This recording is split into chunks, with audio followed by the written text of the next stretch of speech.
Hi, this is Darcy from Food for Your Life, Food for Your Soul. And today I was going to take you out in the garden and show you kind of some projects I'm doing with infrastructure. So a couple years ago, and I'll post pictures, that basically I did not have any raised beds. I didn't have any landscape fabric down. It was basically a row of brambles that consisted of a lot of Bermuda grass, and it was just a hot mess. And so I got tired of trying to clean up Bermuda grass out of my brambles. I got tired of trying to clean up Bermuda grass out of my blueberries, and I decided that I was just going to start fresh and try to do some raised beds to kind of avoid all of that mess. And so I've been working on some raised beds projects, and recently, I guess I'm building a couple more raised beds here, and this is my current project. And what I'm going to do is I've got 16 2x8x10s and two 8x10x12s and a couple of 4x4s. And I'm going to basically make another raised bed or another two raised beds that are similar to the one I just built, and have those in addition to this other raised bed that I did recently. So with this other raised bed, I did use some roofing panels, and I'm going to say 6 of them were reclaimed roofing panels that my father-in-law let me have, and then I went ahead and bought 6 pretty ones to put on the front, and I just kind of made the bed. I think it's like about 30 inches wide, and these guys are going to be 3 feet by 20 feet, and I'll have 3 of them. And my intentions is to put the brambles back in. I have thorned blackberries, and I also have boysenberry. So I'm going to have them in their separate little containers so they're not growing into each other like they were in the previous bed. And that I'm hoping to put in this back lawn bed I have along here. I'm hoping to put some pollinators and possibly some vegetables and some other things in there, maybe some herbs, medicinal herbs and that sort of thing, to just kind of hopefully attract bees and stuff to my garden. And I also kind of wanted to kind of mention that, sometimes I know people are very limited on their funding, and sometimes you have to kind of go with the materials that you have. And here I actually used a bed. I'm going to show you guys. I used old wood that I got from my father-in-law when he tore apart some wood fences and replaced them with chain link. And so that's basically what he did. And he, was going to toss the wood, and I pulled as much as I could at the time, and decided that I was going to use it for something, and I didn't know what yet. And then eventually I built a couple of different raised beds utilizing that reclaimed wood. And obviously this is still a project that I'm still kind of working on, but here's another bed that I worked on. And so I've been working on that. And then the other thing I did, my father-in-law gave me, I think it was like 24 pieces of old composite decking that he got off a friend that was just basically getting stored in the barn that he keeps all the hay in for the horse. And so I was able to reclaim those and make some beds for my blueberries, and that was very helpful. And I also plan to, hold on a second, I was pulling a weed, move some of the brambles that I temporarily put in here, that I'm going to add more blueberries at a later date when I finish the other beds that I'm working on. So that's the plan.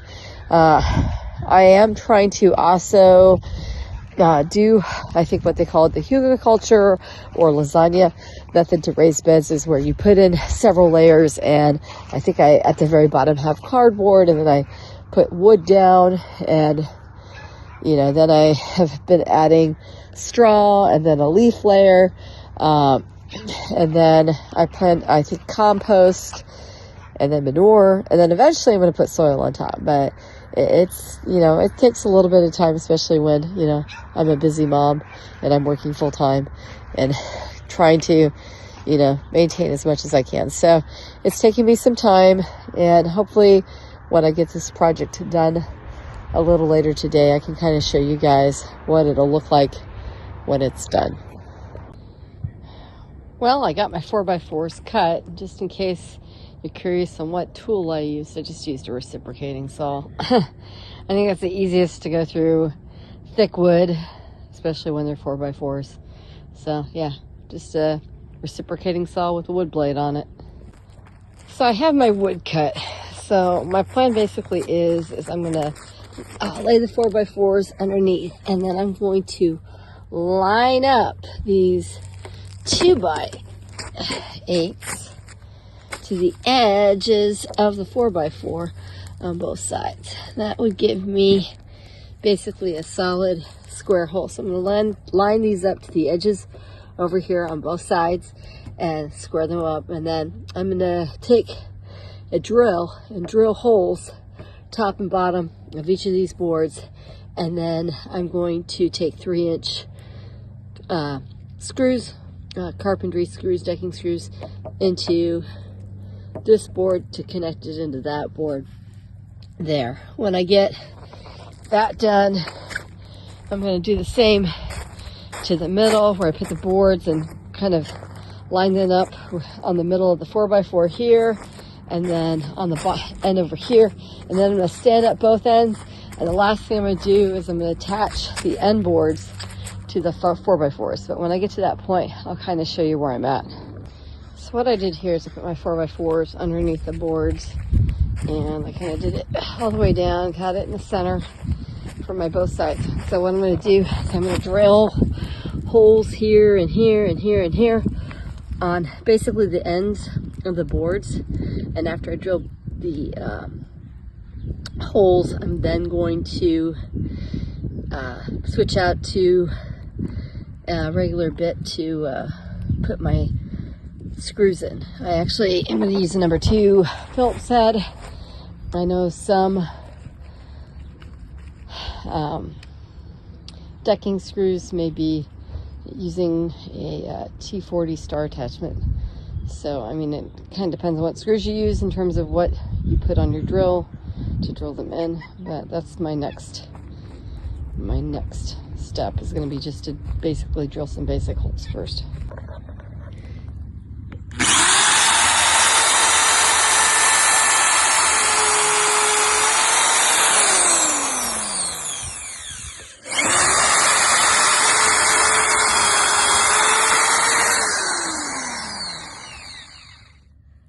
Now, I'm not being precise with this. The whole reason why I'm pre-drilling these holes is just to keep the screws from stripping when I attach the pieces of the board to the 4x4. So I'm starting drilling the screws. As you can see, they're going in pretty easy. I'll show you guys.